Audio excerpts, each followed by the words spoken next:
Assalamualaikum warahmatullahi wabarakatuh. Perkenalkan saya Aufi Desva Sabrina Usnadila, NIM 202111013 dari kelas HES 2A. Di sini saya akan melanjutkan penjelasan tentang kepenulisan khat Arab. Periode lanjut atau pasca Abbasiyah. Pertumbuhan kaligrafi masuk ke tahap konsolidasi dan penghalusan untuk menghasilkan karya masterpiece di zaman kerajaan Islam Persia. Di masa ini, lahir karya besar yang menunjukkan puncak kreasi agung seniman kaligrafi sekaligus menjadi lambang semangat Islam.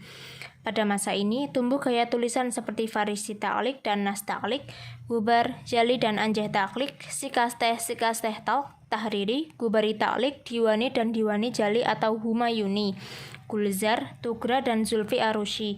Khusus di India muncul Khat Behari, Kufi Herati, Nas India dan Sulus India.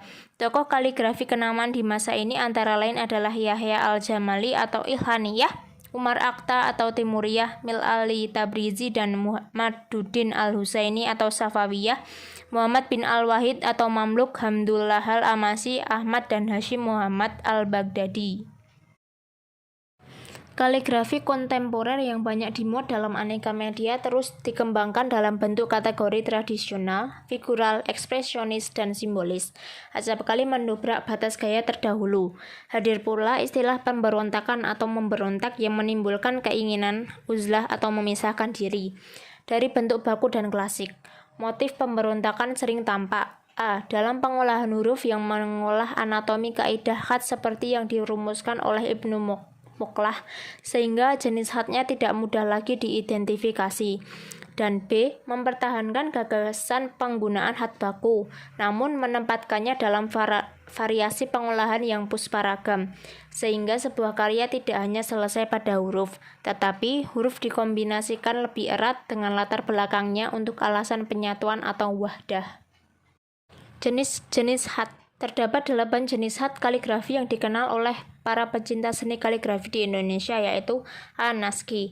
Kaligrafi gaya Naskhi paling sering dipakai umat Islam baik untuk menulis naskah keagamaan maupun tulisan sehari-hari. Gaya Naskhi termasuk gaya penulisan kaligrafi tertua, sejak kaidah penulisannya dirumuskan secara sistematis oleh Ibnu Muqlah pada abad ke-10.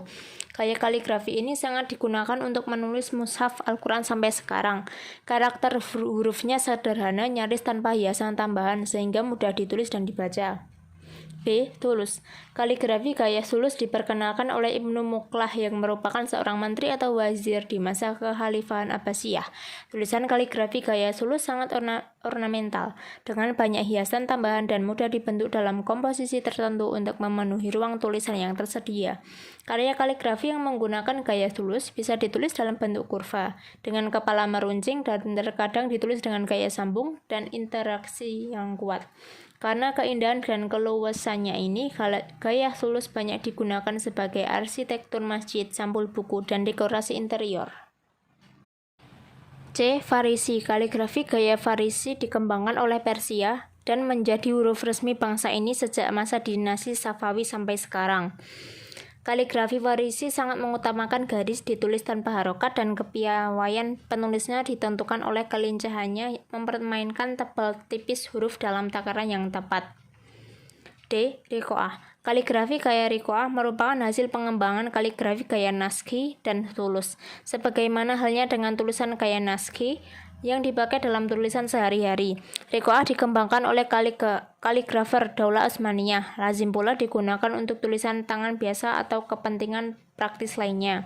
Karakter hurufnya sangat sederhana tanpa harokat, sehingga memungkinkan untuk ditulis cepat. E. Ijazah atau Raihani. Tulisan kaligrafi gaya Ijazah atau Raihani merupakan perpaduan antara gaya Sulus dan Naskhi yang dikembangkan oleh para kaligrafer Daulah Utsmani. Gaya ini lazim digunakan untuk kepenulisan ijazah dari seorang guru kaligrafi kepada muridnya. Karakter hurufnya sederhana, sedikit hiasan tambahan, dan tidak lazim ditulis secara bertumpuk atau murakkab. F. Diwani. Gaya kaligrafi Diwani dikembangkan oleh kaligrafer Ibrahim Munif, kemudian disempurnakan oleh Syekh Hamdullah dan kaligrafer Daulah Utsmani di Turki akhir abad ke-15.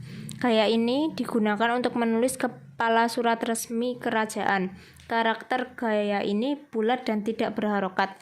Keindahan tulisannya bergantung pada permainan garisnya yang kadang-kadang pada huruf tertentu meninggi atau menurun, jauh melebihi patokan garis horizontalnya. F. Diwani Jali. Kaligrafi gaya Diwani Jali merupakan pengembangan gaya Diwani. Gaya penulisan kaligrafi ini diperkenalkan oleh Hafiz Usman dari Daulah Utsmanid di Turki. Anatomi huruf Diwani Jali pada dasarnya mirip Diwani, namun lebih jauh ornamental, padat dan terkadang bertumpuk-tumpuk. Berbeda dengan Diwani yang tidak berharokat, Diwani Jali sebaliknya sangat melimpah. Harokat yang melimpah ini lebih ditujukan untuk keperluan dekoratif dan tidak seluruhnya berfungsi sebagai tanda baca. Biasanya model ini digunakan untuk aplikasi yang tidak fungsional, seperti dekorasi interior masjid atau benda hias. H. Kufi. Gaya penulisan kaligrafi ini banyak digunakan untuk penyalinan Al-Quran periode awal.